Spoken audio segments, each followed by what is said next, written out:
L'édito politique sur Europe 1 avec Le Figaro. Bonjour Alexis Brézet. Bonjour Dimitri, bonjour à tous. Alors hier soir, le régime algérien a fait savoir qu'il refusait en bloc la liste soumise par Bruno Retailleau, comportant les noms d'une 60aine d'Algériens dangereux que la France souhaite expulser du territoire national. Est-ce une surprise, Alexis ? Une surprise ? Mais pour qui, Dimitri ? Ça fait des années que ça dure, des années que l'Algérie répond à nos prosternations par des rebuffades, à nos génuflexions par des camouflets, à nos repentances par des humiliations. Emmanuel Macron, pour satisfaire ce multiculturalisme irénique qui lui tient lieu d'idéologie, a tout essayé. Il a expliqué que la colonisation était un crime contre l'humanité. Il a déposé des fleurs au mémorial FLN des martyrs d'Alger, reçu les petits-enfants d'Ali Boumendjel à l'Élysée, demandé pardon des crimes inexcusables de la République aux victimes parisiennes du 17 octobre 61, etc., etc. Et tout ça pour quoi ? Pour rien. Ah si, le président Tebboune a accusé l'armée française de génocide et il a rétabli un couplet violemment anti-français dans l'hymne national algérien. Et puis, quand notre président a reconnu la souveraineté du Maroc sur le Sahara occidental, alors là, ça a été l'explosion. Rappel de l'ambassadeur d'Algérie, mobilisation générale des influenceurs présents en France, refus, au mépris du droit international, de reprendre sur le sol algérien le moindre OQTF, alors que par centaines des éléments dangereux saturent aujourd'hui nos centres de rétention administratifs. Et pour finir, incarcération arbitraire, scandaleuse, monstrueuse de l'écrivain français Boualem Sansal. Mais il n'y a absolument aucune raison d'être surpris, Dimitri. Et Bruno Retailleau ne peut pas l'être. Il avait annoncé une épreuve de force.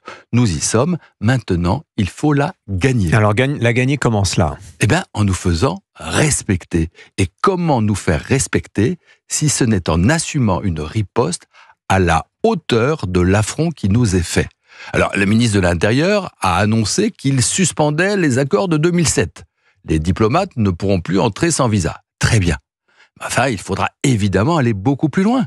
Accords de santé, avoirs financiers, biens immobiliers, fermeture des consulats, restriction des visas. Les leviers sont innombrables et depuis longtemps répertoriés.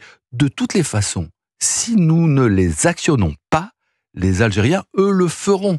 Ils ont fait passer le message. Ils ne reculeront pas. En tout cas, pas tant que Bruno Retailleau sera là. Ils ont déjà fait savoir qu'ils entendaient récupérer notre ambassade à Alger. Et vous verrez, ils renverront notre ambassadeur. Ne nous racontons pas d'histoire. Nous n'éviterons pas une crise sévère, sans doute une rupture des relations diplomatiques. Et nous devrons bien nous résoudre à braver le tabou de l'accord de 1968. Oui, mais cet accord dépend du président qui l'a rappelé. Il n'a pas l'air très désireux de le remettre en cause. Alors, petite précision, Dimitri. La dénonciation de cet accord est effectivement une compétence partagée du président et du Premier ministre. On ne peut pas faire sans lui. Mais la suspension temporaire, de l'accord, en droit, relève exclusivement du gouvernement. Le Conseil d'État en a jugé ainsi. Pour le reste, c'est vrai qu'assumer l'escalade n'ira pas sans risque. Il y a toujours un risque à agir. Mais ne rien faire, baisser pavillon, ce serait lourd de danger pour Emmanuel Macron. Si tel est le cas, si François Bayrou n'obtient pas du chef de l'État le feu vert pour prendre vite et fort toutes les sanctions qui s'imposent. Mais alors là, la suite est écrite. Bruno Retailleau, après ce qu'il a dit, ne peut pas rester. Il claquera la porte. Gérald Darmanin ne pourra pas ne pas suivre. Et avec lui, tous les ministres LR. S'en sera fini à la fois du bloc central, du gouvernement et de François Bayrou. La crise politique, puisqu'il n'est pas possible de dissoudre, deviendra absolument insoluble.